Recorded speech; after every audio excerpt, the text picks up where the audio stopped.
Assalamualaikum warahmatullahi wabarakatuh.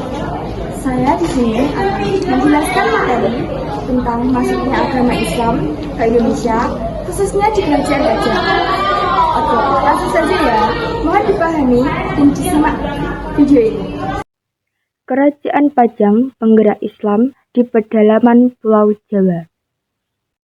Kerajaan Demak merupakan kerajaan ikonik Islam yang bertahan sampai pertengahan abad ke-16.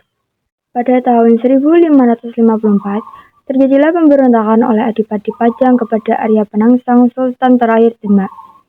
Dalam peristiwa ini, Arya Penangsang dibunuh oleh Sutawijaya, anak angkat Joko Tingkir. Dengan terbunuhnya Arya Penangsang sebagai Raja Demak kelima, maka berakhirlah era Kerajaan Demak yang kemudian dilanjutkan Kerajaan Pajang pada 1568 Masehi. Diperkirakan, Kerajaan Pajang berada di wilayah Kartasura yang merupakan wilayah pedalaman di Jawa. Wilayah Kerajaan Pajang tidak terlalu luas, yaitu meliputi wilayah Jawa Tengah. Setelah wafatnya Sultan Trenggono, banyak wilayah Jawa Timur yang melepaskan diri. Kerajaan Pajang mencapai masa kejayaan pada masa pemerintahan Sultan Adiwijaya yang menjabat sebagai raja selama 15 tahun. Pada masa kepemimpinannya, wilayah kekuasaan Pajang mencapai wilayah Madiun, Blora, dan Kediri. Pertanian Pajang juga mengalami kemajuan yang pesat hingga menjadi lumbung beras utama di Jawa. Hal ini didukung oleh letak wilayah Pajang yang berada di dataran rendah yang dipertemukan Sungai Pepe dan Dengkeng.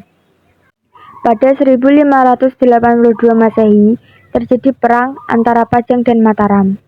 Sepulang dari perang, Sultan Adiwijaya jatuh sakit dan meninggal.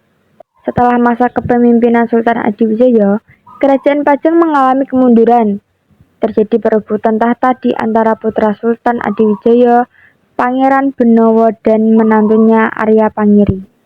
Arya Pangiri berhasil mengambil tahta Raja Kerajaan Pajang pada 1583, sedangkan Pangeran Benowo tersingkir ke wilayah Jipang.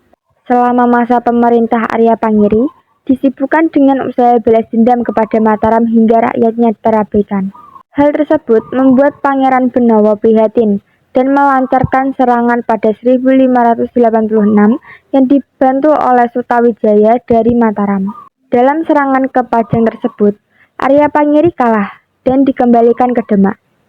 Raja Kerajaan Pajang beralih ke Pangeran Benowo sebagai raja ketiga. Masa pemerintahan Pangeran Benowo berlangsung singkat karena memilih untuk menjadi penyebar agama Islam. Pada tahun 1587, kekuasaannya pun berakhir dan digantikan putranya. Kerajaan Pajang atas kebijakan Sutawijaya dijadikan bawahan Mataram hingga akhirnya benar-benar berakhir pada 1618 setelah dihancurkan oleh pasukan Sultan Agung dari Mataram. Itulah penjelasan dari materi yang saya sampaikan tentang masuknya agama Islam ke Indonesia, khususnya di Kerajaan Pajang. Semoga bermanfaat dan mudah dipahami. Terima kasih. Wassalamualaikum warahmatullahi wabarakatuh.